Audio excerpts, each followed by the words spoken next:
Hello, welcome to my another blog. আমি কিছুদিন মাঝখানে বেশ কিছুদিন ভিডিও টিডিও দিইনি, মানে পোস্ট করিনি। কারণটা হচ্ছে আমি নিজেও জানি না। তো যাই হোক, so thank you so much. তোমরা অনেকেই আগের ভিডিওটার তোমাদের ভালো লেগেছে, যাদের ভালো লেগেছে তাদের ভালো লেগেছে, থ্যাংক ইউ সো মাচ তাদের আরো একবার। বাট আমি এখন কি করছি, আমি এখন একটা অকাজ করছি, ঠিক আছে? আমার নিজের টাইম ওয়েস্ট করছি, তার সঙ্গে আমার সঙ্গে যারা রয়েছে তাদেরও টাইম। আমাকে দিয়ে হবে না ব্লগ, করছে না। না, আমি গান গাইতে পারি না। না, তো এবার বিষয়টা হচ্ছে যে আমি যারা আমাকে ফেসবুকে বা ইনস্টাতে ফলো করে তারা জানে যে আমার অনেকদিন থেকে ইচ্ছে ছিল হচ্ছে যে গিটার শেখার। আমি গিটার শিখছি না, আমি আরো বরবাদ করছি।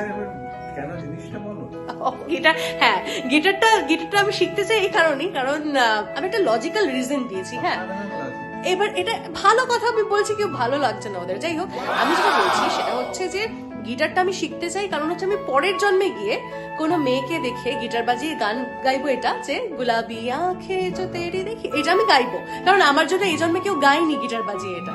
তো আমার যারা সিঙ্গার ফ্রেন্ডরা রয়েছে তারা এমনি গেয়েছে, তারা আবার কেউ গিটার বাজাতে পারে না, তো গাইতে পারে কিন্তু গেয়েছে, বাট গিটার বাজিয়ে তো কেউ গায়নি। তো আমার তাই জন্য মনে ইচ্ছে রয়ে গেছে আমি ডেডিকেট করবো এই গানটা, সেই জন্য আমি এই জন্ম থেকে গিটার শিখছি। তো ওর কাছে আমি গিটার শিখবো, সেটার জন্য আসিনি আমি। পরের জন্মে গাইবো বলে আমি এই জন্মে গিটার, এই জন্মে আমি গিটার শিখছি। ওকে, তো এটা লজিক্যাল রিজনিং না। পরজন্মে যাদের বিশ্বাস করো তারা আমাকে জানিও। আমার মনে হয় শিখে রাখাটা এখন থেকেই ভালো, কারণ আমি জানি আমি এক জন্মে তো পারবো না কোনোদিন কিছু করতে। এই জন্ম থেকে ব্লগটাও শেখার চেষ্টা করছি, তাই করছি, মানে জানি না কি হচ্ছে। না ব্লগটা না না না না ব্লগটা বিষয়টা হচ্ছে যে আমি করছি তো ঠিক কথাই, কিন্তু লোকজন তো দেখতে হবে, আর একটু ছড়াতে হবে, রিচ বাড়তে হবে, নাহলে বন্ধ করে দেবো। লোটা কম্বল গুটিয়ে নেবো ভাই, আমি লোটা কম্বল গোটাতে একদম মানে মারাত্মক ভাবে পারি। এটা হয়ে গেছে, এখানে অনেক বরবাদ করে দিয়েছি টাইম। এরপরে কি করবো সেটা দেখাবো, মানে ব্লগ করবো, আমি ব্লগ করেই ছাড়বো, আমি রাস্তায় বেরিয়ে ব্লগ করবোই, আমি হয়েই ছাড়বো এই জীবনে ব্লগ।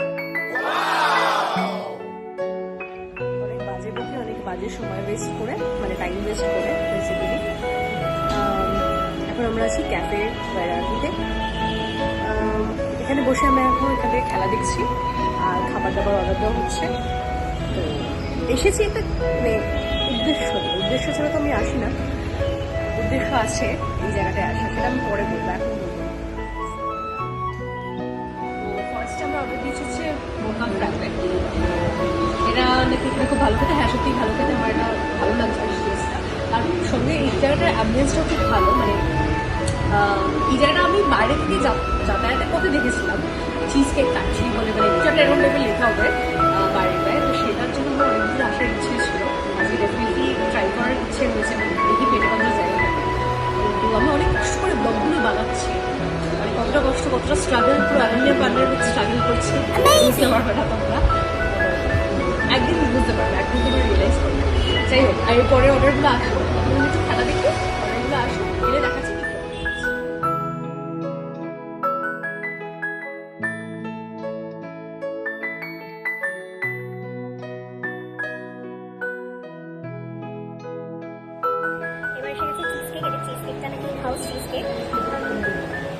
আমিও বাড়িতে বানাতে পারি, আমাকে হেলা কেউ ভাববে না, কারণ আমি একসময় বেকার ছিলাম।